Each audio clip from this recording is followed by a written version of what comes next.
আসসালামু আলাইকুম দর্শক। আজ আপনাদের সাথে শেয়ার করব বগুড়া ল্যাব 8 ডায়াগনস্টিক সেন্টার সম্পর্কে। আপনারা অনেকে এখানে এসে নানা রকম দুর্ভোগের শিকার হন বা ডাক্তার সাহেবদের সিরিয়াল নিতে হিমশিম খাচ্ছেন।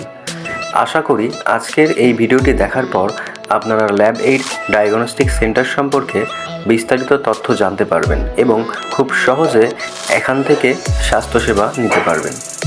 তো চলুন দেরি না করে ভিডিওটি শুরু করা যাক। বগুড়ার ল্যাব 8 ডায়াগনস্টিক সেন্টার শেরপুর রোডের কলোনিতে অবস্থিত একটি স্বনামধন্য স্বাস্থ্যসেবা প্রতিষ্ঠান, যা 24 ঘন্টা বিভিন্ন প্যাথোলজিক্যাল, ইমেজিং এবং কনসালটেন্ট সেবা প্রদান করে।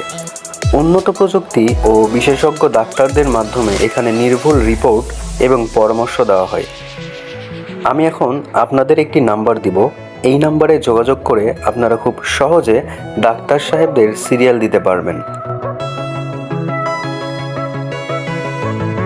প্যাথোলজিক্যাল সেবাসমূহ: সকল প্রকার রক্তের পরীক্ষা ও বায়োকেমিস্ট্রি টেস্ট করা হয়। ইমেজিংয়ের ক্ষেত্রে ডিজিটাল এক্স-রে, আলট্রাসোনোগ্রাম।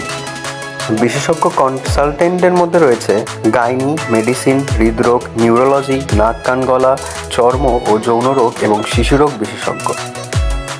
এছাড়াও রয়েছে কোভিড-19 PCR ল্যাব সুবিধা। এছাড়া এখানে কার্ডধারীদের জন্য প্যাথোলজিক্যাল টেস্টে ডিসকাউন্টের সুবিধা রয়েছে। ডাক্তারদের চেম্বারের সময় পরিবর্তনশীল। অ্যাপয়েন্টমেন্টের জন্য সরাসরি হটলাইনে নিচের দেখানো নম্বরে কল করাতেই ভালো। দর্শক, এমন সব ইনফরমেশনাল ভিডিও সবার আগে পেতে এখনই আমাদের ইউটিউব চ্যানেলটি সাবস্ক্রাইব করে দিন। এছাড়া ল্যাব 8 সম্পর্কে যে কোনো তথ্যের জন্য কমেন্ট করতে পারেন। আমরা আপনার কাঙ্ক্ষিত উত্তর দেওয়ার চেষ্টা করব। আপনারা অনেকে ল্যাব 8-এর সাথে পরিচিত, আবার অনেকে এটির ঠিকানা সঠিকভাবে জানেন না, বাইরে থেকে আসবেন। আমি তাদের উদ্দেশ্যে বলছি, বগুড়া বনানী থেকে 4 থেকে 5 মিনিট কলোনি ল্যাব 8-এ আসতে পারবেন। রিক্সা ভাড়া সর্বোচ্চ 20 টাকা নিতে পারে। আবার আপনি যদি সাতমাথা হয়ে আসেন তাহলে 10 মিনিটের মতো সময় লাগতে পারে, ভাড়া 20 টাকাই নেবে। আর এটি কলোনি শেরপুর রোডে অবস্থিত।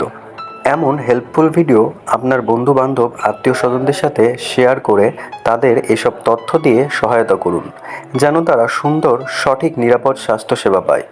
ধন্যবাদ দর্শক, আমাদের সাথে শেষ পর্যন্ত থাকার জন্য। ভালো থাকুন, সুস্থ থাকুন, আজানের সাথে সালাত আদায় করুন।